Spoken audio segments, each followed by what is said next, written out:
This episode of Simple Civics Greenville County is brought to you by Dolly Parton's Imagination Library, providing free books to children 0 to 5 throughout Greenville County. To sign up, visit greenvillefirststeps.org/freebooks. That's greenvillefirststeps.org/freebooks. How can we bring best practices from the private sector and the startup world to nonprofit organizations? And how can we help nonprofits with vital missions be less dependent on donations and grants and more self-reliant by generating their own mission-aligned profits? RevUp Greenville aims to answer those questions. I'm Katie Smith with Greater Good Greenville, and on this episode of Simple Civics Greenville County, I am so proud to feature one of our own programs, RevUp Greenville, Revenue for Good. 5 nonprofit organizations have just completed a 5-month cohort in which they have developed business models to generate their own revenue streams, and they're ready to pitch those ideas to donors and investors for good. Today, you will hear from some of those team members. Catherine Puckett is program director with Greater Good Greenville, who oversaw the whole project. Paola Bonilla, who goes by Pao, is senior social finance manager with 20 Degrees. 20 Degrees is a national consultancy that helps organizations reevaluate their systems and structures so they can move away from traditional philanthropic models and define their own futures. And Taylor Culliver is founder and CEO of BrotherBox, an amazing nonprofit that you'll hear much more about on this episode.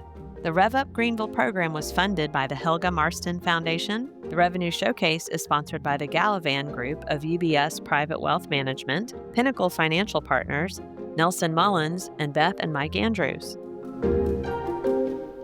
We're here today to talk about a really exciting program that we have launched this year in hopes that you as listeners might want to connect. So I'm delighted to be joined by Catherine Puckett, Taylor Culliver, and Paola Bonilla. Thanks so much for being with me. Thanks for having us. Happy to be here. Thank you so much for having us. Catherine, why don't you go ahead and get us started? Tell us why the RevUp Greenville program felt important for us to launch this year. So we all know that nonprofits are always considering their funding streams. And last year, we actually conducted a philanthropic landscape study and found that 31% of the nonprofits in Greenville County saw that their revenues had declined in the last few years. And also 44% of those reported revenues that did not keep up with inflation. So this program will really help unleash new revenue streams for these nonprofits, build more resilient organizations, all while staying true to their missions. So, Pal, this is the space you guys work in all the time. I suspect a lot of folks listening just think about nonprofit revenues as donations. Some might think of grants from foundations, but you really get deep into spreadsheets and look at the many ways that nonprofits can tap into new revenue. So, can you talk about what that looks like when nonprofits add an earned revenue component and what that is? So here at 20 Degrees, as you've mentioned, Katie, we've helped hundreds of nonprofits across the country build earned revenue strategies as a way to stabilize their revenue or income, in particular, aligning with their mission and vision. So what I want to double down on here is that we are increasing the impact for an organization and the impact that they can make within their own community by introducing this earned revenue strategy within their revenue income or revenue mix. Nonprofits, to Catherine's point, nonprofits are often tasked to do the most with less. So contributed funding or philanthropy just isn't keeping pace with the needs of communities across the United States. You're scrambling if revenue goals aren't met. This is detrimental to their ability to create impact. So that's where we believe earned revenue comes in because it serves as this reliable, repeatable source of revenue, which leaders can predict easier. And again, to the point that I was making earlier, it helps generate more impact if a leader is able to predict their revenue stream or better plan for their future. Here in Greenville, nonprofits went through what we call RevUp Greenville, or think of revving up an engine, revving up their revenue, where several organizations moved through our process together. Our process is 4-pronged. So nonprofits fall in love with the problem, they find their perfect customer, they build a roadmap to get there or that business model canvas, and finally, they test and iterate to ensure they got those first 3 steps right. So that's a bit about our process and the why. Happy to jump in on the how if that's helpful. And yeah. I suspect that if someone is listening to this and is in the private sector, particularly if they are themselves an entrepreneur or they're someone who invests in startups, what you just said is super familiar terminology, but it's not something we hear enough in the nonprofit sector. We do know the problems that people are facing, but how to look at the problem that a potential customer might have is a little bit of a flip for many of us. Have you seen when you work with nonprofits who are very used to thinking about telling a story to potential donors to changing this and thinking about a problem in terms of who will be my customer regardless of whether they love my mission or not? What do you see when you work with nonprofits on shifting their mindset? That's such a great question. We spend a lot of the beginning of our process really reshifting a nonprofit's leader's brain space or mindset, if you will. It's really easy for nonprofit leaders to center their beneficiaries. It's way harder for them to think about someone who would be willing to pay or be within a transaction. So, again, to your point around that customer, a really big effort that we make is to ensure that nonprofit leaders understand that they themselves are leading a business. It is a business that is for good, and that is not something that we want to shy away from, but it is a business ultimately. And so really encouraging them to step into that mindset is a part of our first step within our process. And really, again, making sure that they are centering a problem rather than that initial customer, because our nonprofit leaders are they're so beautiful that they want to just create lasting impact. They want to center their mission. And so by starting with the problem, we find that it's a lot easier to bridge that beneficiary to customer mindset. And so that's kind of where we start.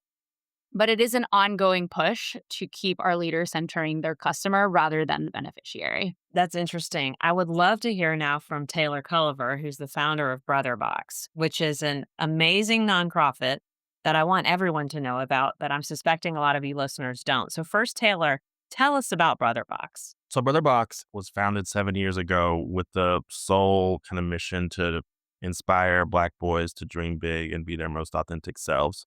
We live in a world in which the deck is already stacked so high against Black boys in terms of their outcomes and possibility that it was really critical for me when I embarked on this journey to just want to create affirmative tools to be able to message the kinds of language that inspire Black boys, that teach them about values like courage and authenticity, to educate them about things like financial literacy and mental health and wellness, how to have healthy relationships. And so we have worked really hard over the past 7 years to try and figure out how best to do that. We have care packages that we started with. It was just a simple kind of way of saying, I see you and I support you. And that ultimately evolved into a text message kind of education program in which we're sending out daily messages to hundreds of Black boys and rewarding them as they engage with those messages with the care packages sent directly to their door. And it creates a really awesome feedback loop. And we've heard some incredible feedback from the 1,700 or so kids who have been a part of that program, just in terms of what it's been able to do to boost their confidence, to give them space to explore who they are and what they want, and also to open up conversations with their parents that parents find challenging. So we're doing some incredible work. I love what I do in regards to this work. And we've also supported several students in the upstate with scholarships and support for college. And so, yeah, thank you for asking. Thank you for doing what you do. I mean, we love what you do too. So now I would love to talk more about what you've learned in this program, because clearly you understand the problem, the social problem that Black boys are facing and that you're focused on addressing, and the opportunity there to make a difference in what your mission is. But you have just finished going through the RevUp Greenville cohort and would love to hear what you learned and what might be next for you that you're getting ready to pitch. Yeah, good question. Coming into RevUp, I was super excited about the opportunity because this is something that I had been thinking about like a lot over the past several years. Like, how do I make this more sustainable? How do I de-risk the organization? How do I create more capacity to reach more kids and do the things that we actually want to do? And fundraising for some people like me is not a whole lot of fun.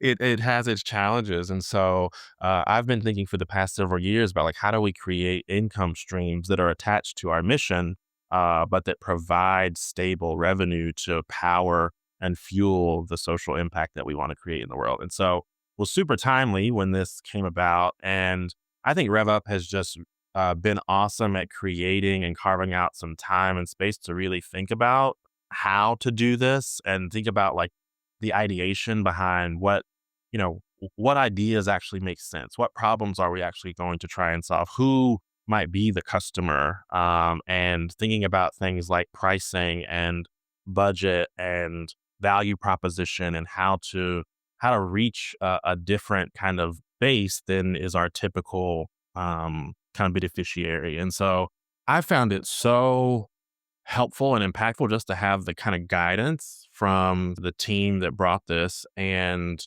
I was thinking yesterday about how fast it seems that we have gone through this, but we actually started in June. So, but yeah, within a few months, we have a idea baked and ready to put out into the world, and looking forward to pitching that when that time comes. So, Catherine, you've had the joy of watching Taylor and 4 other nonprofit organizations walk through this process with Pao and Derek and the team from 20 Degrees and see that mindset shift that they have gone through there. Can you talk a little bit about the other 4 nonprofits that have developed business plans for their organizations just like Taylor? Yeah, absolutely. It truly has been a joy. So, in addition to BrotherBox, we have CommunityWorks, Conestee Nature Preserve, Loaves and Fishes, and TreesUpstate. We're excited to hear what they have to pitch. All right. So, if people are listening to this on the day this episode posts or the day after, they'll have the opportunity to come and hear about the pitch event, which is taking place on Wednesday afternoon, November 5th at 4:30 at the Rutherford. And we'll put a link in the show notes to how folks can register. But what will that experience be like? What can people expect should they come and participate? We are super excited about this event. It's really going to be a time to watch these 5 nonprofits just shine. So if you are able to come at 4:30, come and network. And then from 5 to 6 will be the actual program. And then after that time will be a chance for all the attendees to just to talk with each of the staff members of the 5 organizations and learn more about their pitches as well as their organizations themselves.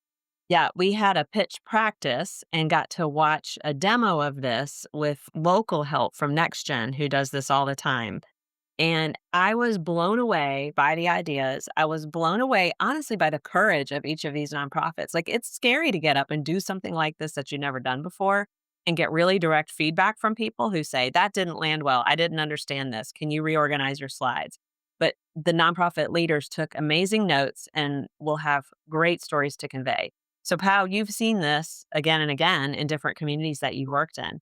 Can you talk about what kind of transformation you see in organizations and the kind of results they expect, not just from new donors and investors in their work, but in their overall, the way they come forward in their work in the community?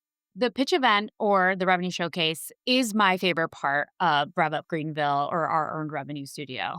It's exciting.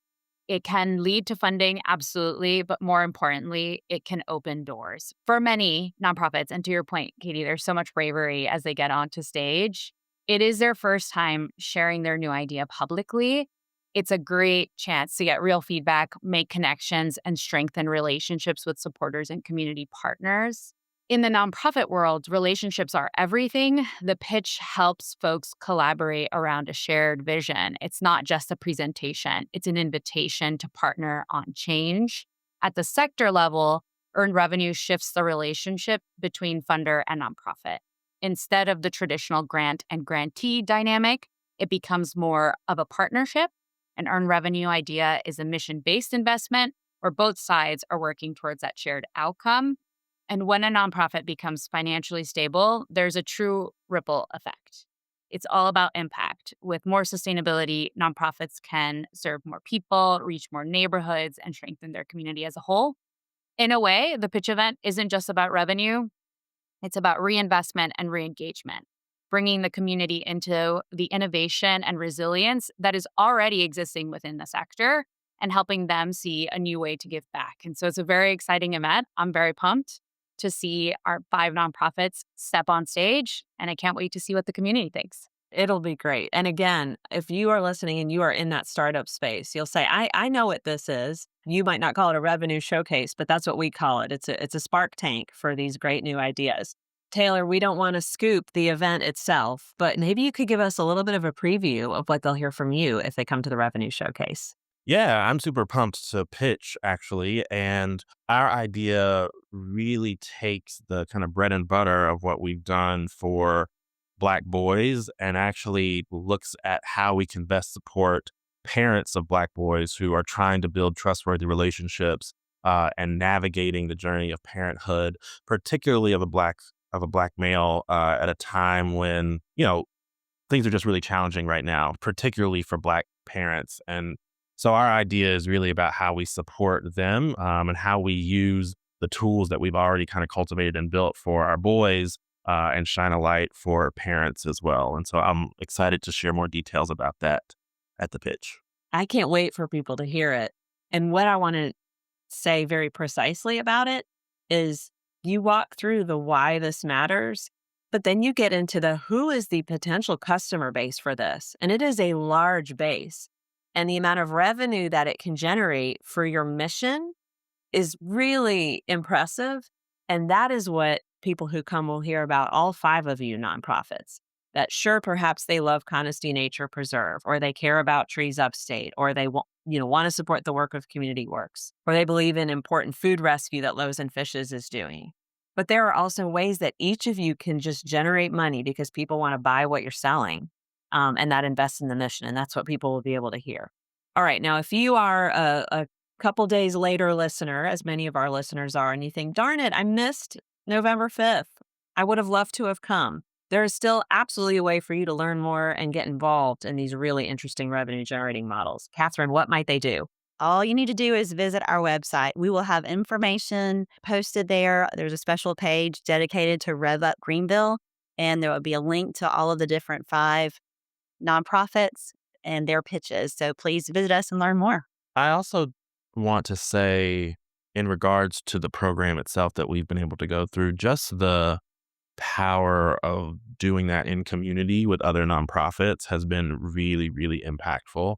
Often we always kind of have our heads down. We're trying to figure things out ourselves, and to be able to create the time to be in connection with other incredible nonprofits who are working through some of the same challenges and trying to figure out some of these similar ideas, the back and forth, the bouncing things off of one another, the pressure cooker icebreakers and stuff that we've done in our workshops have all lent themselves to garnering really great feedback and then being able to implement that into our ideas. And so just want to shout out to the team that brought us together and the team that led us through our workshops, because it's just been fun to go through this with other people and to have more lenses on the work that we're doing and how we can best tell our story. Yeah, thanks so much for that, Taylor. We purposefully build our RevUp Greenville in community with folks because we believe that, first and foremost, you should not do hard things alone. Being a leader at a nonprofit is isolating within itself because of all of the things that you're juggling. And so there's that. And we found that peer support really sparks creativity and keeps folks motivated to test new ideas. And so I love hearing this feedback in real time that it happened, right? That you created community and felt that pressure cooker piece. So happy that the process worked, and we're just so thankful. I'll also offer RevUp Greenville just showcase for me how much Greenville leaders in particular are so in tune with this line of work. Frankly, it didn't take much for our 5 leaders to step into that business mindset, which is something that we struggle with a lot with our clients. And so I just want to shout out the Greenville community for the innovation that is already here, because there is so much of it. And frankly, there are a lot of leaders within the space. So thankful to be a part of the community. I couldn't be more delighted and grateful to each of you and to the folks that aren't with us that have been a part of the program but aren't with us on this podcast today. Really amazing leaders and so much expertise. So I cannot wait for those of you listening to meet them, whether it is in person with us at the showcase on November 5th, or if it's afterwards on our website when you get to learn about the projects and the organizations that are leading them. I'll also say, if you don't live in Greenville and you think, I'd like to bring a RevUp to my community, We'll put links in the show notes to 20 Degrees' information because this is what they do. They really help look at the profit in nonprofit because we are businesses and we're doing really important work and we deserve the same tools at our disposal as all of our friends in the for-profit sector. So I appreciate each of you and can't wait for the rest of you to get to know them more too. Hi, Simple Civics Greenville County listeners, Nathaniel here. If you've made it this far, then we think you'll really love our newsletter. Sign up for bonus content, updates, and more right in your inbox. Look for the link in the description that says newsletter to sign up, or visit us at simplecivicsgreenvillecounty.org. Find the link in the menu that says newsletter and sign up there. We'll see you again next week.